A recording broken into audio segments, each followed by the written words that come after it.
যে ছবি আপনাদের দেখাচ্ছি, নাগরিক সমাজের মিছিল আর বিচার চেয়ে পথে নাগরিক সমাজ। আরজিকরের ঘটনার প্রতিবাদ এবং আরজিকরের ঘটনার 24 দিন পার এবং এবার দ্রুত বিচারের দাবিতে আমরা তিলোত্তমা ব্যানারে মিছিলে সমাজের সব স্তরের মানুষ আজ একসঙ্গে পা মিলিয়েছেন মিছিলে এবং কলেজ স্কোয়ার থেকে ধর্মতলা পর্যন্ত এই মিছিল হয়।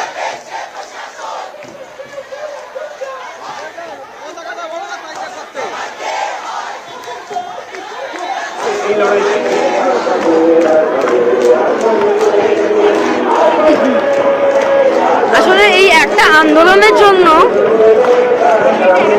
এত লোকের সাথে সম্পর্ক খারাপ হয়ে গেল, এত কাছের মানুষদের সাথে ঝগড়া হয়ে গেল,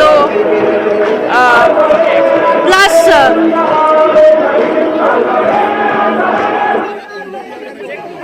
বিচার চেয়ে পথে নাগরিক সমাজ। আরজিকরের ঘটনার প্রতিবাদে মিছিল এবং কলেজ স্কোয়ার থেকে ধর্মতলা পর্যন্ত মিছিল। যে মিছিলে আমরা দেখলাম সব স্তরের মানুষ, সাধারণ মানুষ, চিকিৎসক, কলাকুশলীরা সবাই আজ একসঙ্গে পথে নেমেছেন।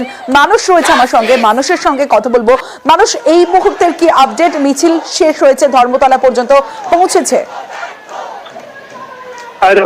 যে মহামিছিল শুরু হয়েছিল আজকে কলেজ স্কয়ার থেকে 3টের পর, সেই মহামিছিল কিন্তু এই মুহূর্তে ধর্মতলায় যে অস্থায়ী মঞ্চ তৈরি করা হয়েছে আমরা তিলোত্তমা সংগঠনের তরফ থেকে, সেই মঞ্চের সামনে এসে শেষ হয়েছে।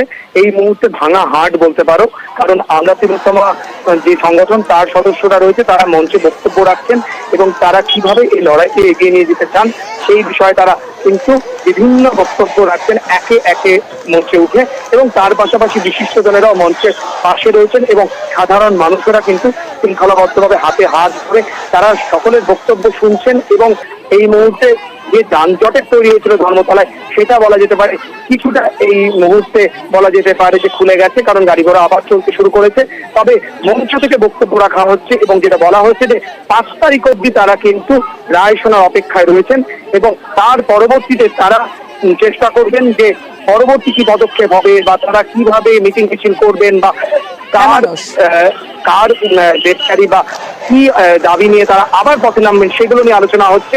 এবং তমস্তির পাশাপাশি এটাও জানিয়ে রাখি, বিশিষ্টরা যারা হেঁটেছেন, অপর্ণা সেন থেকে শুরু করে আজকে স্বস্তিকা মুখোপাধ্যায়, উষসী রায় থেকে উষসী চক্রবর্তী, অনন্যা চট্টোপাধ্যায়, প্রত্যেকেই বললেন যে আমাদের জীবনে সবাই বিচার চাইছেন, বিচারের দাবিতেই পথে নেমেছেন প্রত্যেকে। ধন্যবাদ মানুষ।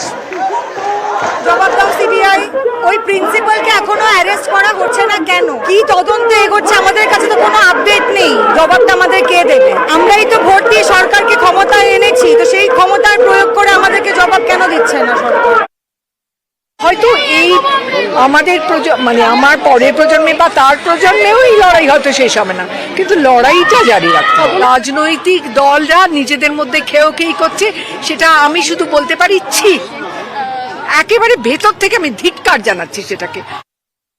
মানুষের ধৈর্য খুব কম, খুব তাড়াতাড়ি শেষ হয়ে যায়। সবাই আশা করে যে 14 তারিখের পর মানুষকে আর পাওয়া যাবে না, কিন্তু মানুষ যে এইভাবে ধৈর্য ধরে রেখেছে এবং রোজ যে রাস্তায় নামছে, আশা করি এইটার আমরা একটা আশার আলো দেখব। পরিকাঠামোগত একটা পরিবর্তন খুব দরকার। আমরা এত পরিবর্তন করে লাফাই, আলটিমেট তো পরিবর্তন হয় না, কিন্তু সমস্ত পরিকাঠামোগত একটা পরিবর্তন দরকার, সত্যিই দরকার।